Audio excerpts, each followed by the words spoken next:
Bab 14. Kekuatan kreatif pikiran. Pengantar bab 14. Anda telah mengetahui hingga sejauh ini bahwa pikiran merupakan aktivitas spiritual, sehingga dilengkapi dengan kekuatan yang kreatif. Ini tidak berarti bahwa hanya sebagian pikiran saja yang bersifat kreatif. Semua pikiran itu kreatif. Melalui proses penyangkalan, prinsip yang sama bisa berjalan dengan cara yang negatif. Pikiran sadar dan bawah sadar hanyalah dua fase tindakan yang berkenaan dengan satu pikiran. Hubungan antara pikiran bawah sadar dengan pikiran sadar amatlah mirip dengan hubungan antara baling-baling dengan atmosfer. Tekanan sekecil apapun di atmosfer menyebabkan gerakan pada baling-baling. Demikian pula, pikiran sekecil apapun yang disimpan oleh pikiran sadar akan menghasilkan aksi di pikiran bawah sadar dengan proporsi yang sebanding dengan kedalaman perasaan yang menyertai pikiran serta intensitas yang mendasarinya. Maka, jika Anda menyangkal kondisi-kondisi yang tidak memuaskan, berarti Anda menarik kekuatan kreatif pikiran dari kondisi-kondisi ini. Anda menebas bagian akarnya. Anda menyedot vitalitasnya. Ingat bahwa hukum pertumbuhan perlu mengatur setiap manifestasi di dunia objektif, sehingga penyangkalan kondisi-kondisi yang tidak memuaskan tidak akan menimbulkan perubahan instan. Sebuah tanaman masih bisa tetap terlihat beberapa saat setelah akarnya dipotong, tetapi lambat laun akan layu dan akhirnya lenyap. Maka, menarik pikiran Anda dari perenungan tentang kondisi-kondisi yang tidak memuaskan akan menghentikan kondisi-kondisi ini secara perlahan tapi pasti. Anda akan melihat bahwa hal ini melawan dari yang biasanya kita lakukan secara alami. Maka akibatnya pun berkebalikan dengan yang biasanya. Sebagian besar orang berkonsentrasi penuh pada kondisi-kondisi yang tidak memuaskan, yang berarti justru memberikan energi dan vitalitas pada kondisi itu sehingga bertumbuh subur. Materi bab 14. 1. Energi universal yang merupakan asal mula semua gerak, cahaya, panas, dan warna tidak mengambil bagian di dalam akibat yang disebabkan oleh pembatasan. Energi universal melebihi segalanya. Substansi universal ini adalah sumber dari semua kekuatan, kearifan, dan kecerdasan. 2. Mengenali kecerdasan ini berarti mengenalkan diri dengan kualitas mengetahui yang dimiliki oleh pikiran. Melalui kecerdasan ini, Anda bergerak pada substansi universal untuk menjalinkan hubungan yang serasi dengan urusan-urusan Anda. 3. Inilah suatu yang belum pernah dicoba oleh guru ilmu fisika yang paling piawai sekalipun. Ladang penemuan yang belum dia masuki sebenarnya hanya beberapa aliran materialis saja yang pernah menangkap cahaya pertama dari sinar ini. Tampaknya mereka tidak menyadari bahwa kearifan ada di mana-mana, seperti halnya kekuatan dan substansi. 4. Sebagian orang akan berkata, jika prinsip-prinsip ini benar, mengapa kita tidak melakukannya?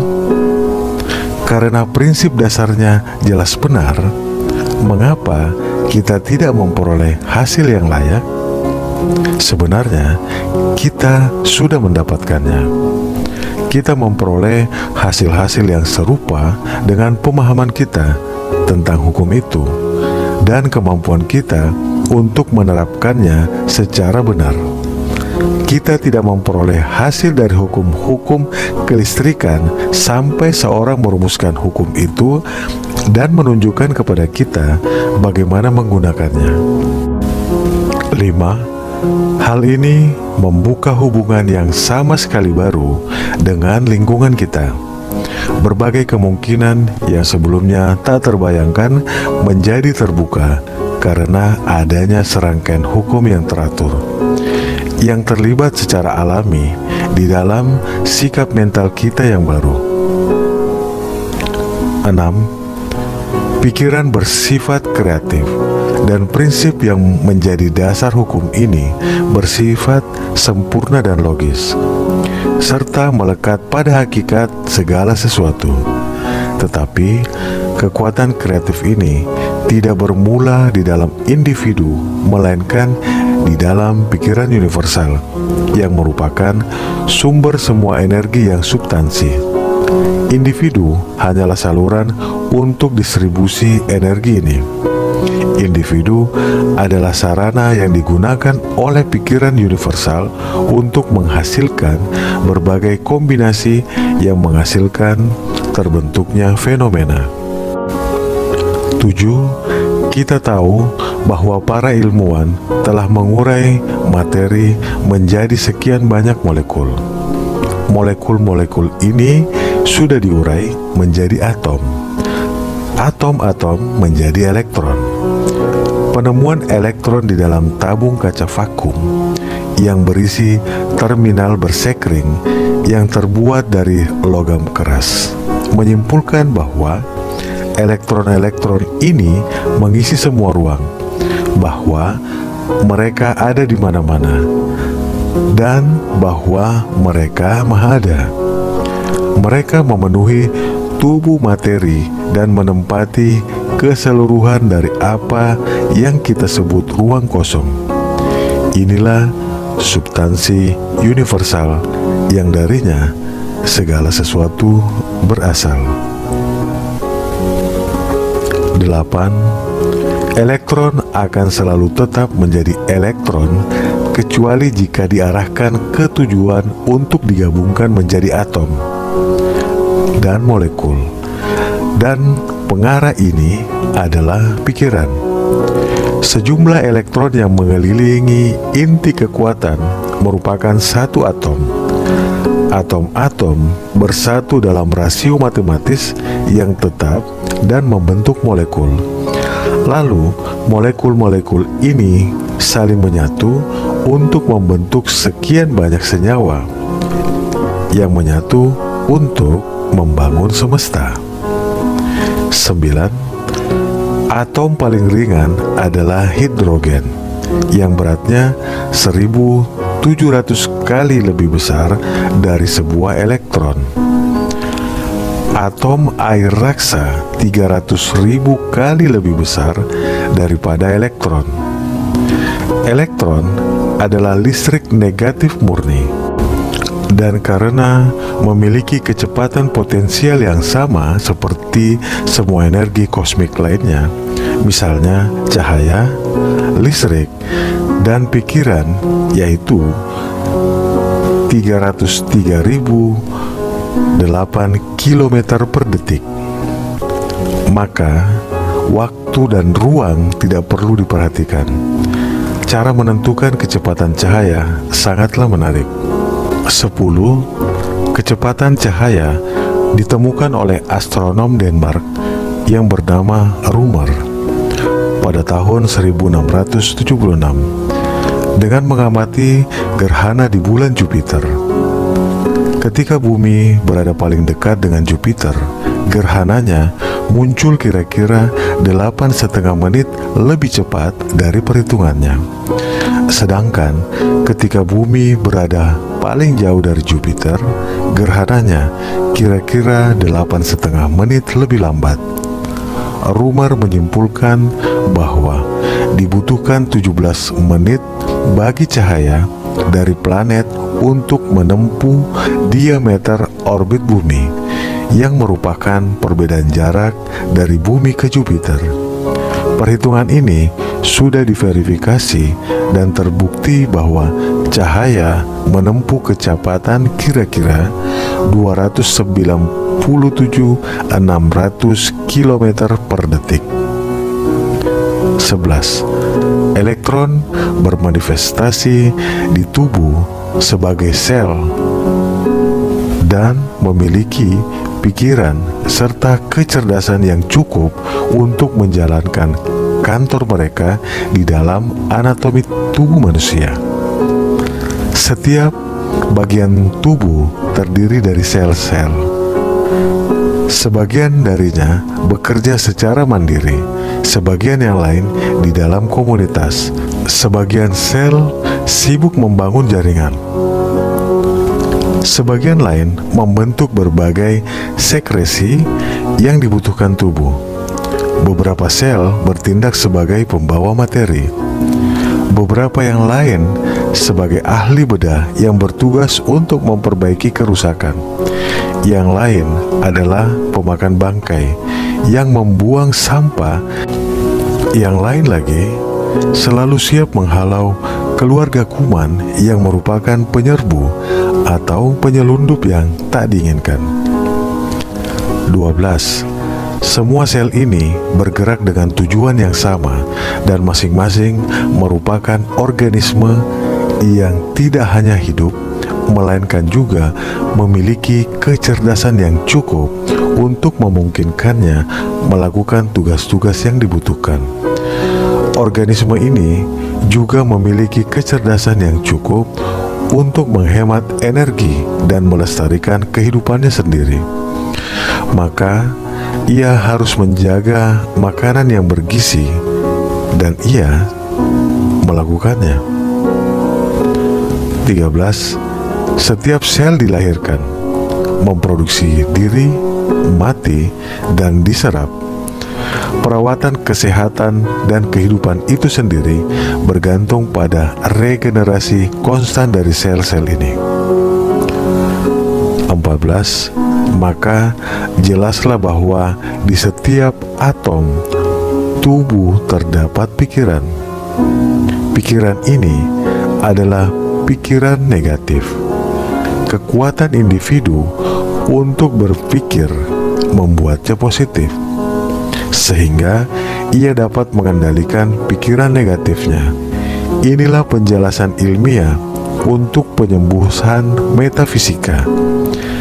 Setiap orang dimampukan untuk memahami prinsip yang menjadi tumpuan fenomenal luar biasa ini. 15.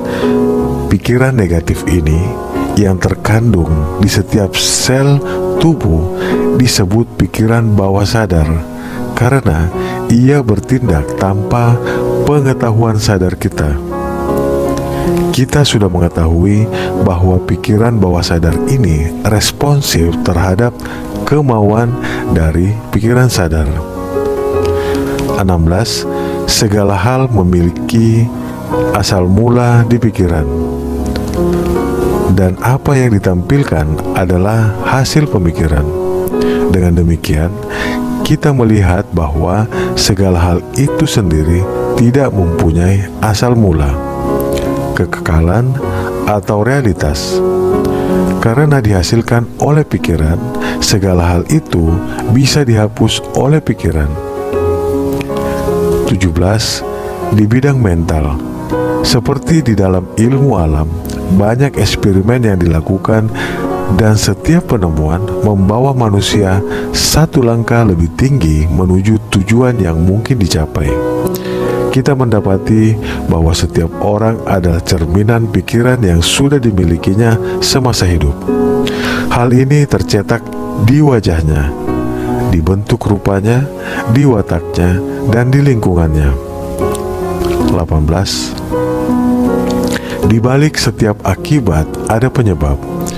Jika kita mengikuti jejaknya sampai di titik mula, akan kita temukan prinsip kreatif yang dipakai untuk bertumbuh.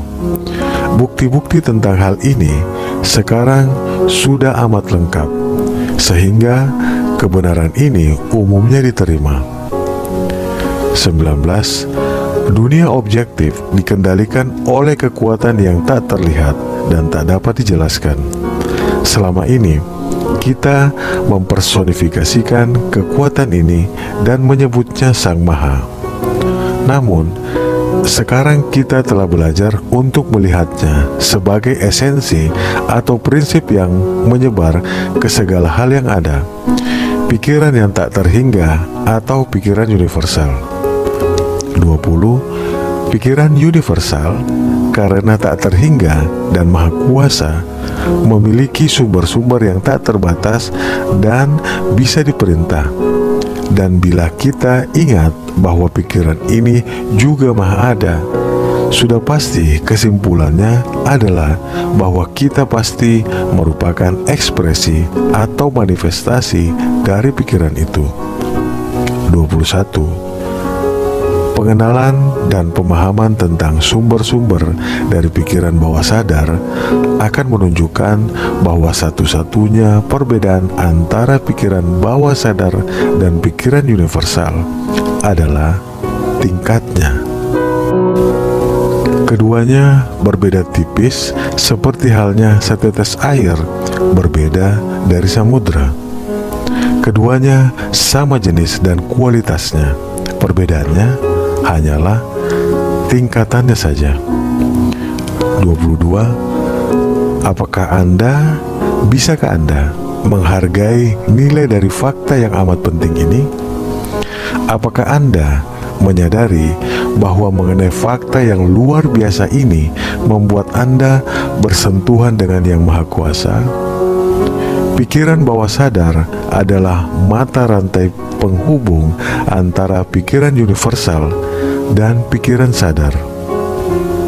Maka jelaslah bahwa pikiran sadar bisa secara sadar menyarankan pikiran-pikiran yang akan dilaksanakan oleh pikiran bawah sadar. Dan karena pikiran bawah sadar dan pikiran universal adalah satu, maka jelas bahwa tidak ada batas untuk aktivitas-aktivitasnya. 23. Pemahaman ilmiah tentang prinsip ini akan menjelaskan hasil-hasil luar biasa yang dikokohkan melalui kekuatan doa. Hasil-hasilnya yang dikokohkan dengan cara ini tidak ditimbulkan oleh takdir Tuhan, melainkan merupakan hasil berjalannya hukum yang sepenuhnya bersifat alami. Maka tidak ada yang religius atau misterius tentang hal itu. 24. Tetapi ada banyak orang yang tidak siap memasuki disiplin yang diperlukan untuk berpikir benar, walaupun sudah jelas bahwa berpikir salah telah membuahkan kegagalan. 25. Pikiran adalah satu-satunya realitas, kondisi-kondisi hanyalah manifestasi luarnya. Ketika pikiran berubah, semua kondisi materi atau kondisi luar pun harus berubah agar selaras dengan penciptanya, yaitu pikiran. 26. Tetapi pikiran itu harus dibuat amat jelas, mantap, pasti, tertentu, tak berubah. Anda tidak bisa mengambil satu langkah ke depan dan 2 langkah mundur. Anda juga tidak bisa menghabiskan 20 atau 30 tahun hidup Anda membangun kondisi-kondisi negatif sebagai hasil dari pikiran-pikiran negatif, tetapi kemudian berharap untuk melihat semuanya lenyap sebagai hasil dari pikiran yang benar selama 15 atau 20 menit. 27. Jika Anda memasuki disiplin yang diperlukan untuk memunculkan perubahan radikal di dalam kehidupan Anda harus melakukannya dengan sengaja, setelah memikirkan dan mempertimbangkannya masak-masak. Kemudian, Anda tidak boleh membiarkan apapun ikut campur dengan keputusan Anda. 28. Disiplin ini, perubahan pikiran ini, sikap mental ini tidak hanya akan memberi Anda benda-benda misteri yang diperlukan untuk kesejahteraan tertinggi dan terbaik Anda, melainkan juga menghasilkan kondisi-kondisi kesejahteraan dan kesehatan pada umumnya. 29. Jika Anda mengharapkan kondisi-kondisi yang harmonis di dalam kehidupan Anda harus mengembangkan sikap mental yang harmonis. 30. Di luar diri Anda akan merupakan cerminan dunia di dalam diri Anda. 31. Untuk latihan minggu ini, berkonsentrasilah pada harmoni. Bila saya mengatakan berkonsentrasi, yang saya maksud adalah segala sesuatu yang disiratkan oleh kata tersebut. Berkonsentrasilah penuh dengan jelas, sehingga yang Anda sadari hanyalah harmoni saja. Ingatlah, kita belajar dengan cara mempraktikkannya. Membaca pelajaran-pelajaran ini tidak akan membawa Anda kemana-mana. Di dalam penerapan praktislah terkandung hasilnya.